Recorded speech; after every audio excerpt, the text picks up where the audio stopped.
नमस्कार, मी अनिल उपाध्ये. शिवसिद्ध बातमीपत्रात आपलं स्वागत आहे. पाहूया आजची बातमी. रुकडी इथल्या गावातील मुख्य वस्तीत असलेला रेल्वे भुयारी मार्ग नूतनीकरणाच्या नावाखाली गेल्या 4 दिवसांपासून बंद आहे. सदर मार्ग 15 दिवस बंद राहणार असल्याचे रेल्वे प्रशासनाकडून जाहीर करण्यात आले आहे. मात्र नूतनीकरणाचे काम संथ गतीने सुरू असून हे काम निकृष्ट दर्जाचे होत असल्याची तक्रार नागरिकांच्यातून व्यक्त होत आहे. याकडे ग्रामपंचायती आणि लोकप्रतिनिधी मात्र दुर्लक्ष करत आहेत. यामुळे ग्रामपंचायत आणि लोकप्रतिनिधी सुस्त असल्याचे चित्र जाणवत आहे. याबाबत अधिक माहिती अशी की हातकणंगले तालुक्यातील रुकडी हे गाव 30 ते 40 हजार लोकसंख्या असलेले गाव असून गावच्या मध्यभागातून रेल्वे मार्ग जातो. त्यामुळे गाव 2 विभागात विभागले गेले आहे. रुकडी ही मोठी बाजारपेठ असल्याने पंचक्रोशीतील नागरिक बाजारासाठी तसेच महाविद्यालय असल्याने पंचक्रोशीतील विद्यार्थ्यांची ये-जा नित्याचीच आहे. त्यामुळे गाव नेहमी गजबजलेले असते. गावामध्ये जाण्यासाठी रेल्वे प्रशासनाने 2 वर्षांपूर्वी भुयारी मार्ग केला आहे. पण हा भुयारी मार्ग करत असताना रेल्वे प्रशासनाने नागरिकांच्या सुरक्षिततेचा कोणताच विचार न करता काम पूर्ण केले आहे. या भुयारी मार्गामध्ये वारंवार दरड कोसळत असते. गटारीचे पाणी रस्त्यावरून वाहत असल्याने रस्ता निसरडा बनला आहे. यामुळे अनेक अपघात होऊन ग्रामस्थ जखमीही झाले आहेत.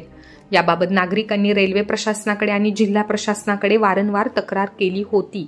ग्रामपंचायतने तात्पुरती डागडुजी केली होती, पण त्यांनाही मर्यादा असल्याने पूर्ण व्यवस्था झालेली नव्हती.